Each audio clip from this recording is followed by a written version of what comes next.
Yes, good morning student. बेटा आज हम आरोह भाग 2 काव्य में पढ़ेंगे गोस्वामी दास तुलसी द्वारा रचित कवितावली। ठीक है बेटा।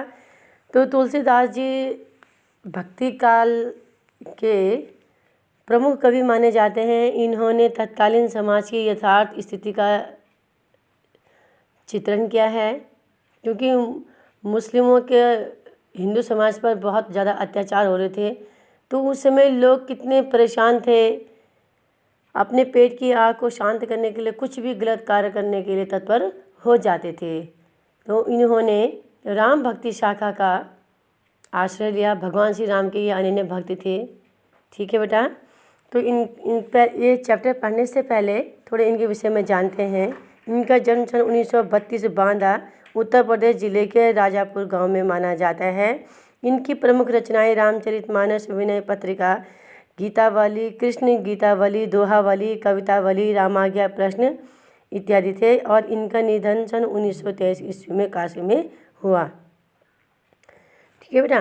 भक्ति काल के सगुण काव्य धारा में राम भक्ति शाखा के सर्वोपरि कवि गोस्वामी तुलसीदास जी में भक्ति से कविता बनाने की प्रक्रिया सहज की प्रणति है। ठीक है बेटा। परंतु उनकी भक्ति इस हद तक लोकोन्मुख है कि वे लोक मंगल की भावना से कवि के रूप में प्रतिष्ठित है। मतलब उन्होंने लोक कल्याण, मतलब संसार का कल्याण उन्होंने हमेशा चाहा है। ठीक है। यह बात न सिर्फ उनकी काव्य संवेदना की दृष्टि से वरन उनकी काव्य भाषा के घटकों की दृष्टि से भी सत्य है कि वो जो है समाज के प्रति समर्पित थे। इसका सबसे बड़ा प्रमाण तो यही है कि शास्त्रीय भाषा संस्कृत में सर्जन क्षमता होने के बावजूद भी उन्होंने लोक भाषा अवधी और ब्रज भाषा को ही साहित्य रचना का माध्यम चुना, क्योंकि उनको संस्कृत भाषा का भी ज्ञान था।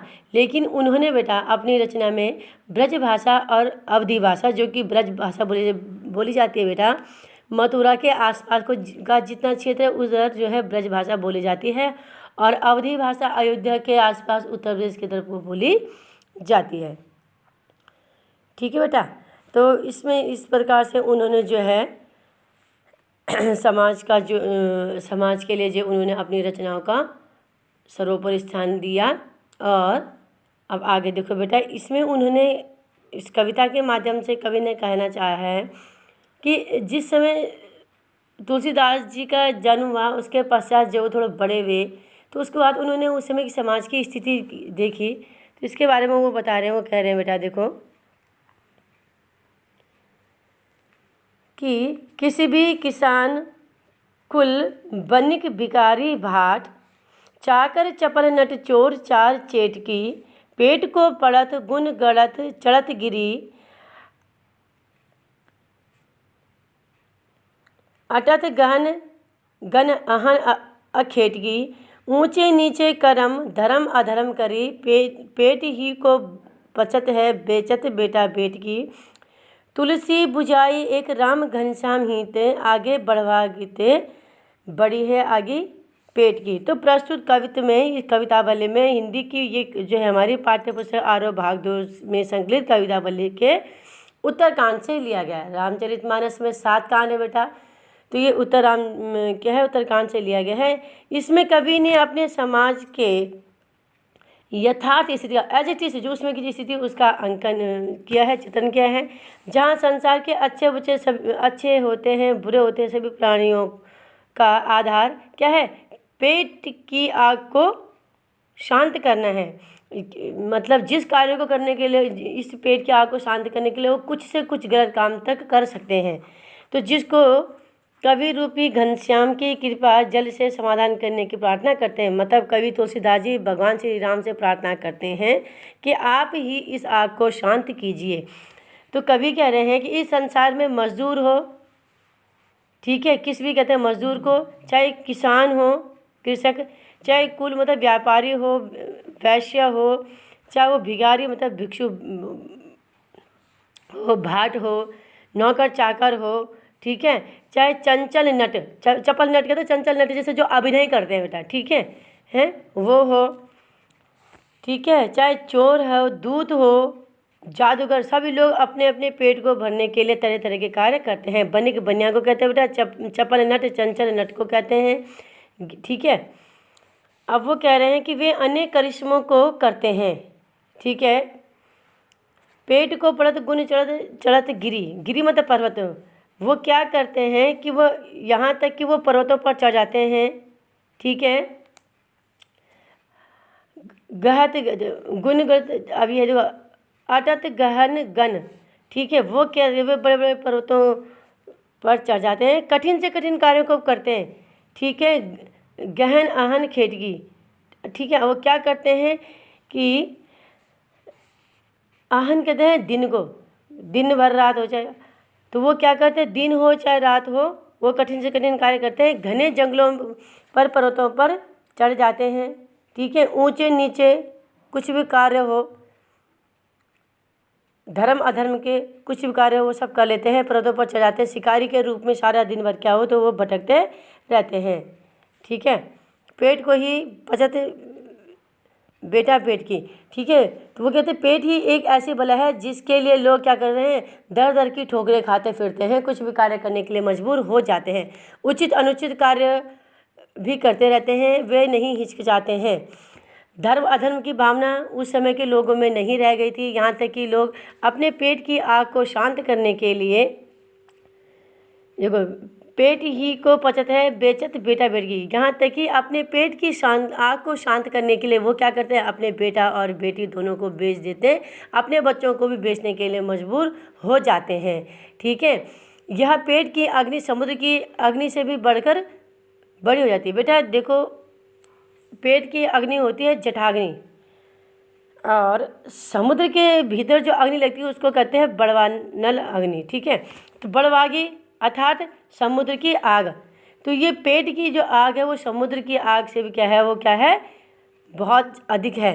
तो तुलसीदास जी कह रहे हैं कि अब ऐसी विषम स्थिति हो गई है, इस विषम आग को शांत करने के लिए मेघ रूपी श्री राम ही हो सकते हैं, अर्थात प्रभु राम की कृपा हो जाए तो यह भूख जिसको शांत करने के लिए लोग भटक जाते हैं वो शांत हो सकती है। मतलब कहने का मतलब ये है कि लोग जो है उस समय कुछ भी गलत काम करने को मजबूर हो जाते हैं। अब देखिए उस समय की स्थिति क्या है कि लोग काम करना चाहते हैं तो उनको काम नहीं मिलता है। देखो, खेती न किसान को, भिखारी को न भीख बली, बनिक को न बनिज, न चाकर को चाकरी, जीविका विहीन लोग सीधे मान सोच बस, कहे एक एक सो कहाँ जाय का करी, वेदहु पुराण कही लोकहु विलोकयित, सांकरे सब पे राम रावरे कृपा करी, दारिद्र दसानन दवाई दुनी, दुनी दीन बंधु दुरित दहन दे की तुलसी हाहा करी।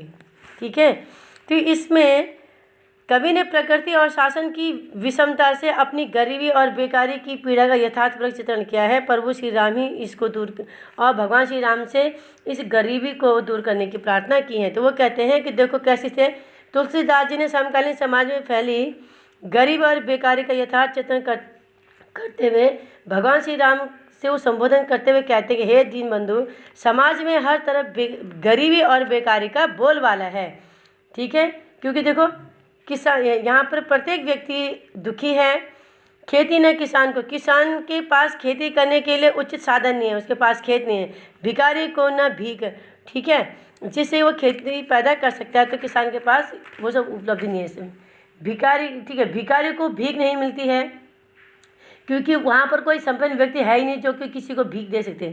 ठीक है, अब देखो, बनिक को न बनिज, न चाकर को चाकरी, व्यापारी के पास कोई व्यापार ही नहीं है जिससे कि उसकी क्या करे, उसकी आजीविका चल सके। ठीक है, जीविका विहीन लोग सिद्धमान सोच बस, नौकरों तथा जो किसी घर में कार्य करते हैं, नौकरों तथा कार्य करने वाले लोगों के पास नौकरी का काम नहीं मिल पा रहा है। समाज में किसी के पास भी अपनी आजीविका का साधन चलाने के लिए कोई साधन नहीं है, रोजगार का कोई साधन नहीं है। ठीक है, कहें अब एकन सो कहाँ जाए का करी, सब वे एक दूसरे से मिलते हुए और कहते हैं कि क्या करें, वे सब बेकारी के कारण शोकवश दुखी हैं। समाज का प्रत्येक वर्ग दीनहीन और दुखी हैं। दुखी होकर वे आपस में एक दूसरे से यही कहते हैं कि अब कहाँ जाए और क्या करें जिससे कि जीवन यापन हो सके। कवि कहते हैं कि हे राम वेद, अब देखिए बेटा, बंदहूँ वेदहूँ पुराण कही लोकहूँ विलोक्यत, सांक्र सब पे राम रावरी कृपा करे वो करे। हे राम, वेद और पुराण में कहा गया है कि संसार में ऐसा देखा गया है कि भीषण भीषण संकट की स्थिति में सांवले प्रभु श्री राम की कृपा करते हैं। अर्थात जब पूरा संसार दुख हो जाता है, किसी विपत्ति में फंस जाते हैं, तो भगवान श्री राम अपने भक्तों को बेड़ा पार करते हैं। अतः हे प्रभु, आप सभी पर अपनी कृपा बनाकर रखें। आज समाज का प्रत्येक व्यक्ति पीड़ित है, ठीक है। दारिद्र दशानन दबाई दीन बंधु, वो कह रहे हैं कि आज समाज का प्रत्येक व्यक्ति पीड़ित है। हे दीन दुखियों की रक्षा करने वाले दीन बंधु, इस समय संपूर्ण समाज को गरीबी रूपी रावण ने दबा रखा है। दारिद्र मतलब गरीबी, दशानन मतलब रावण, दबाई मतलब संपूर्ण समाज को गरीबी रूपी रावण ने दबा रखा है।